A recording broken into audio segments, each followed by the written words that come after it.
Hello, and welcome to Afternoon Tea with Karen and Karen's Library. Today's installment is Gazo-O-Lago and Delilha personality types. And my guests for Donald Trump's next speech: billions in aid, UNESCO listed 1967 refugee camps, UNRWA schools for military training, and forever UN refugee status. Here's what everyone should know about the people of Gaza. The goal of most Palestinians in Gaza is to leave Gaza and move to Israel. Most Palestinians in Gaza do not believe that Gaza is their real home. They want to move to Israel and change Israel's name to Palestine. It's interesting that after President Trump suggested that some Palestinians in Gaza should be able to move to Egypt or Jordan and have better lives there than the Hamas government has given them in Gaza, suddenly a lot of people who support the Palestinian goal of no more Israel are now saying that Gaza is the home of the Palestinian people who live there. So this is what it took. Yes, Gaza is the home of Gazans. Their home is not in Israel. If Gazans want to make Gaza great again, it can't happen if they believe that their true home is in Israel. Do you agree? Let me know in the comments. But first, I want to go ahead and play this video of the major announcement that President Trump made about what's going to happen in that region, which is that the United States, according to President Trump, is going to take over the Gaza Strip. As in, the U.S. is essentially going to occupy that area of land, push the Palestinians out by essentially making their neighbors, Egypt and Jordan, take in a vast majority of the refugees and then rebuild that area into basically Gazo-O-Lago. Take a look. I strongly believe that the Gaza Strip, which has been a symbol of death and destruction for so many decades and so bad for the people anywhere near it, and especially those who live there, and frankly, who's been really very unlucky. It's been very unlucky. It's been an unlucky place for a long time. Being in its presence just has not been good, and it should not go through a process of rebuilding and occupation by the same people that have really stood there and fought for it and lived there and died there and lived a miserable existence there. Instead, we should go to other countries of interest with humanitarian hearts, and there are many of them that want to do this, and build various domains that will ultimately be occupied by the 1.8 million Palestinians living in Gaza, ending the death and destruction and, frankly, bad luck. This is they have no alternative. It's right now a demolition site. This is just a demolition site. Virtually every building is down. They're living under fallen concrete that's very dangerous and very precarious. They instead can occupy all of a beautiful area with homes and safety, and they can live out their lives in peace and harmony instead of having to go back and do it again. The U.S. will take over the Gaza Strip, and we will do a job with it, too.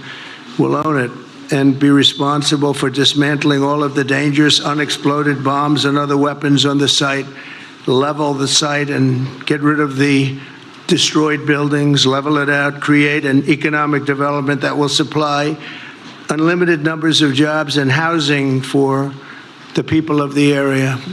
Do a real job, do something different. Just can't go back. If you go back, it's going to end up the same way it has for 100 years. I'm hopeful that this ceasefire could be the beginning of a larger and more enduring peace that will end the bloodshed and killing once and for all. With the same goal in mind, my administration has been moving quickly to restore trust in the alliance and rebuild American strength throughout the region. And we've really done that. We're a respected nation again. Samson's Philistine wives and escort. An overview. Samson had more than one wife in his life. His first wife was a Philistine woman from Timnah, whom he married against his parents' wishes. However, she betrays him by revealing the answer to his riddle to her people, and is later taken out by them. Samson fell in love with Delilha, another Philistine woman, who became his second wife. She also betrayed him by cutting his hair the symbol of his Nazirite vow, or the source of his strength, and delivered him to his enemies. Samson also had a brief relationship with a prostitute from Gaza, but she was not his wife, the Philistine wife in Timnah. The story begins in Judges 14, when Samson commits his first sin by taking a Philistine wife. I'm walking behind me, the American soldiers. The road is about 200 meters. The area is bulldozed and changed, definitely. It was prepared. The checkpoint there. يلا يلا يلا دهمان. لا مهم مرفعين العلم. هاي العلم كمان. So yeah, we are returning to Gaza. This is the area, everyone. This is the area, everyone. This is how people are walking. And on the other way, the cars, the vehicles. People are so happy. People are so happy. My God.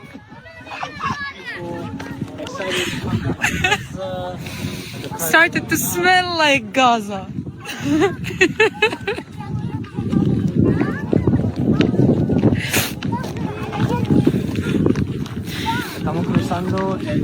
Their existence here is only temporary.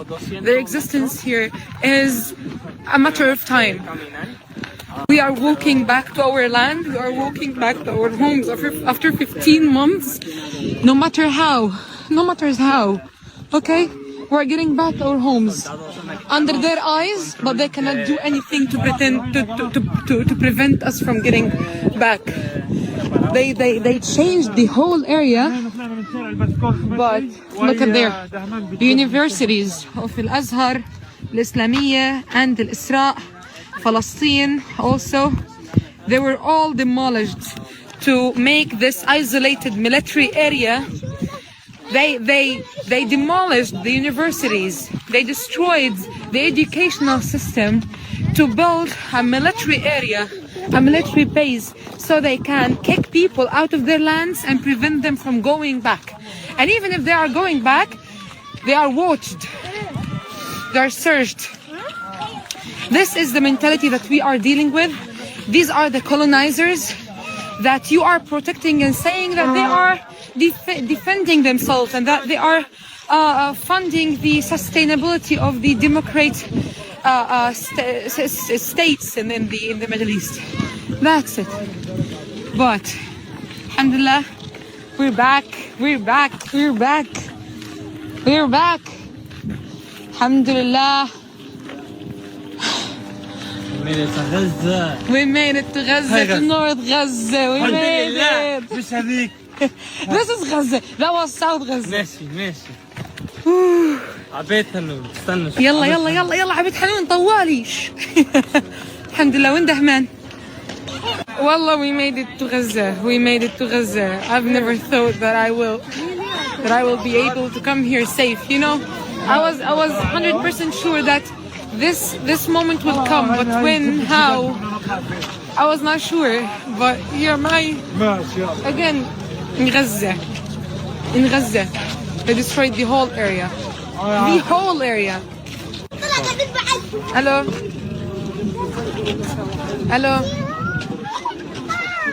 الله يسلمك يا بابا. والله هنا في غزة. ماشي تقلقش.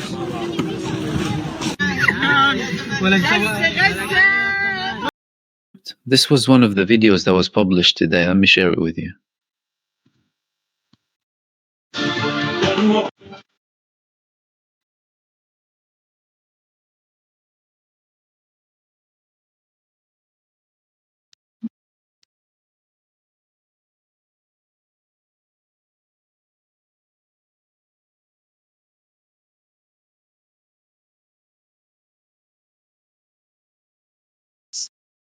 لو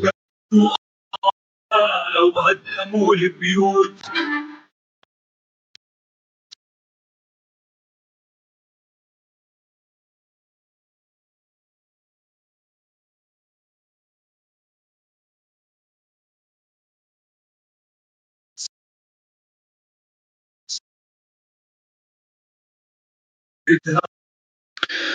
So this protest took place today on the Egyptian side of Rafah. We haven't witnessed something like that for the past 15 months. And because Egypt feels like Trump is trying to apply pressure on them, you know, you have to open this and that. Egypt is signaling to them that we can do stuff. We can do stuff. They can use really some leverage when it comes to any attempts to ethnically cleanse Gaza. And this is one of them. Small move of what they can do, which is showing really a clear rejection from Egypt and also from Jordan too, rejecting all of these talks coming from Donald Trump about expelling the Palestinian people. You know, they like to call it willful migration and what have you. But that's not going to work. It's simply not going to work. And there are moves that these countries can do. Again, although we're talking about allies of the United States, by the way. A Palestinian fighter invaded an Israeli base called Tayassir in the northern part of the West Bank in the middle of the night, killing and wounding dozens of Israeli soldiers. The official confirmation coming from Israel stated that 2 Israelis were killed and that 11 were wounded in total. However, these numbers could be much higher because this base holds more people and the attack took a long time to carry out. So from what we understand, and from multiple reports from the Palestinian side and from the Israeli side as well, a man went into the base either in the middle of the night or in the early hours of the morning. Several of the Israeli genocide terrorists who were in the base were attacked. Israel confirmed 2 were killed. After he targeted all of these people, and most of them might have been asleep, by the way, and if they were asleep, then we're talking about most likely dead. And that was a single Palestinian fighter whose identity hasn't been revealed yet. Then he went and hid in the tower, the control tower inside that base, with clashes coming with him and more forces of the IDF in that area, up until a force eventually killed him. Israel only declared 2 killed. They did not release a lot of information, but it was a massive blow to Israel and a massive shock as well. Israel is conducting a campaign of genocide in the West Bank, in Jenin. They're destroying everything. Many people left Jenin, destroying buildings, and they're saying that we want to destroy the whole resistance. Now with this attack, it's showing that even if they're deploying as many forces as they like and continue to conduct as much destruction as possible when it comes to Jenin, they cannot stop these very sophisticated attacks on their basis. And it shows how vulnerable they are and how incompetent they are in protecting their bases. Now, when it comes to single attacks coming from Palestinian fighters, this is not the first time. There have been many incidents where Palestinian fighters individually targeted dozens of Israeli soldiers. One of them in the West Bank took place several decades back. There was a man who used a very old sniper that was held or found years later with the identity of the man. And he killed over 17 Israeli soldiers at that time. Then And that will do. See you later. Bye.